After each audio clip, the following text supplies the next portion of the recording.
Good morning, Year 6. Thank you for joining me again. Not that you had a choice. Yesterday's lesson, what do we remember about it? We were talking about angles. We discussed how to identify angles, and we mentioned that there were 5 different types of angles. Can you remember what they are before I repeat them to you? Number 1, right angle triangle. Number 2, the very cute one, acute triangle. Number 3, obtuse triangle. Number 4, straight line angle. Number 5, reflex angle.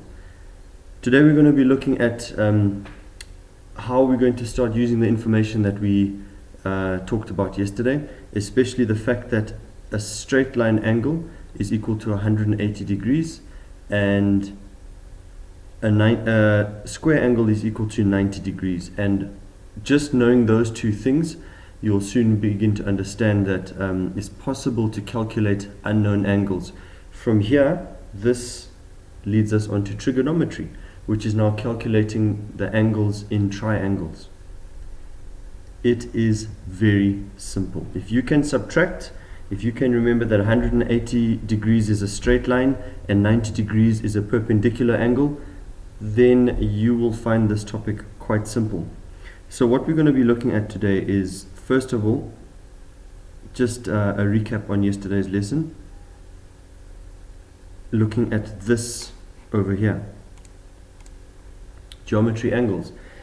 An angle is something that is made up of 2 rays that share a common endpoint. The vertex, if you remember, we spoke about this, is where the 2 rays meet, the 2 lines meet, and you've got your acute, your obtuse, and your right angles there. So what I want to focus on today is how we name angles, because when we move from here to the next topic, where we're now dealing with triangles and the angles within a triangle, and even within a quadrilateral for that matter, that's a 4-sided shape. It's important to know which angles we are looking at, and the way you do that is by giving them names. And it's very simple. Oops, I need to actually select a color.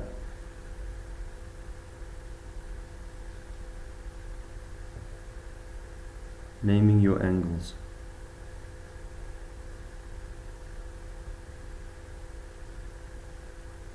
Don't forget today's date is the 27th of May 2020. I noticed in some of your notes a lot of you are forgetting to do your name and your date. I wonder, can I actually use a ruler on this? Let's see. No ways. Could use a ruler. Anyway, so when you are given an angle and you've got your 2 rays, and this is the angle here that they're asking you to identify. What you need to get into the habit now is to understand which angle it is that they are wanting you to, or where the angle actually is. So you'll find that they will give the rays letter names. So for example, this will be, let's just call this A, the vertex will be B, and the end of that ray will be C. Now, when we are describing these lines, we will describe them in this way. We will call this line AB. Okay? Line AB, and obviously this line will be BC. And we're just going in that order because it's alphabetical. And the actual name of the angle, therefore, will be angle ABC. However, what we need to remember when we're talking about this angle is that little cap on the letter B is basically showing us that that is the vertex. Very simple. That's it. That is how you know in a question which angle they're talking about.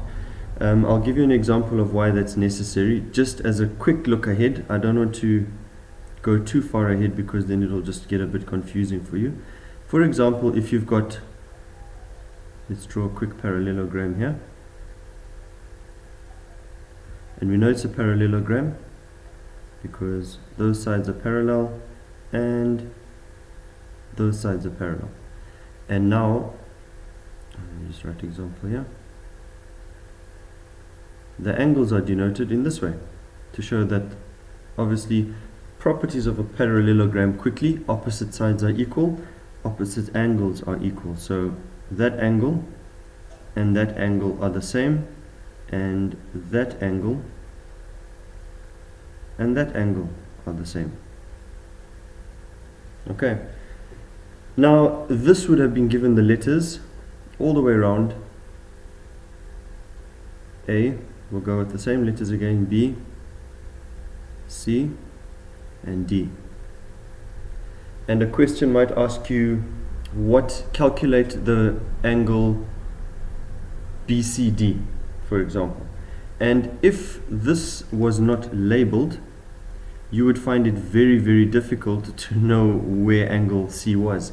And that is the simple reason why we give names to the angles. So then this, in the question, you might find that this would be an extended line. They would tell you that that angle is, let's call it 80 degrees. And they would ask you to calculate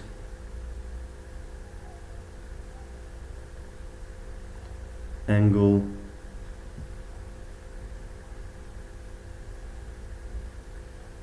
BCD. Okay, so some of you might already see from yesterday's lesson, you might already be able to figure out how you would do this. But yes, like I said, we don't want to jump too far ahead. What we are mainly looking at is simply how are we going to identify our angles? How do we know which angle we're talking about? And that is it. ABC, it's the one with the little cap on it, and you always have the vertex letter in the middle of your angle name. That's where it goes. It goes in the center of your three letters that you're using to represent your angle. Okay, now the worksheet that you'll be getting today will look like this. And it's going to involve a little bit of measuring. Again, you can use your protractor. You can use your protractor, this guy here, and you can literally hold it up onto the screen and measure. So as I showed you in that the first angle measuring video, you're just going to put the center point on the vertex. Unfortunately, you can't see this, and you're going to read the opening angle. That's 10, that's 20, that's 30, 1, 2, 3, 4, 34 degrees. I would call that first one, but like I said before, I would give you a leeway of plus or minus 2 degrees. What that means is if the angle is exactly 34 degrees, I would take an answer of 32 degrees up to 36 degrees, because there's always a certain amount of human error. Now be advised that 2 degrees is very, very lenient at this point. In your exams, they might want you to be either dead on, or they might only give you 1 degree of leeway. So please bear that in mind. How you will complete this exercise is you will, we've got our blue pen selected already. Angle, now I know it's not written here, but you're going to practice it. Angle G, I had to say the alphabet in my head, did you see that? G, H, I, and remember that little cap? That's the name of the angle, and how many degrees it is. Okay, I measured this one, and I think I'd say it was 34 degrees. I can't be too sure because I did it a bit quickly. And the vertex is H. The vertex is H. And then here, the angle, again, TUV. Angle TUV with the little cap on the U showing that that is where the vertex is. And you don't even need to measure this, because I've marked it as a 90 degree for you. 90 degrees. And that's the point. That's the whole thing with those symbols. If you see that square, you don't even need to pull out your protractor, and you don't even need to measure it. And then the vertex is going to be U.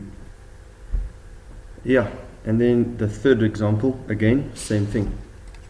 You're just going to take out your protractor, you're going to put it along ray YZ, or if you want YX. It's entirely up to you which way around you want to measure it. And again, you'll just name the angle. So that's angle X, Y, Z with the cap on top of the Y. And that is equal to, I've just measured, I think it's 150 degrees, pretty close to. You'll take obviously a lot more time than I'm doing here. And the vertex is at Y. And that's it. That's the exercise. You're going to do number 1 up to number, well, there's different angles. There's 9 of them in total. And then 3 questions at the end that I'd like you to just answer. It's a little recap on some of the knowledge that we talked about yesterday, and it's actually at the top of this page, but don't tell anyone. They might not have been paying attention. Tomorrow, we want to look at taking this information and the information from yesterday's lesson and now start applying them. We haven't really applied the skills you've been learning. You've been learning the skills of measuring angles and identifying angles, and now you need to start applying those skills, which is calculating unknown angles, where you've got a lines, two lines, 2 angles meeting, and the question says calculate angle ABC, but you've got no idea, there's nothing written there. But you'll see in every single question there are clues, and I find this fun. In high school, even in primary school, I found this topic to be the most interesting and the easiest for me to get, a lot easier than fractions. And by the way, I hope you're still going over your fractions rules. Don't forget about them. Don't forget our topic that will be coming after this will be percentages, and that will take us back to fractions. Okay, so I will stick these notes in a new folder I've created in your notebooks. I've called it study notes, and so you can fiddle around with these. You can add your own ideas onto this if you'd like to. In fact, that would be a lot better if you actually added your notes onto this. Don't just take what I've said, write down what you have understood, because that's probably what your brain will make better sense of later on when you are coming to study for your exams. Okay, enjoy the lesson, and we'll catch you later.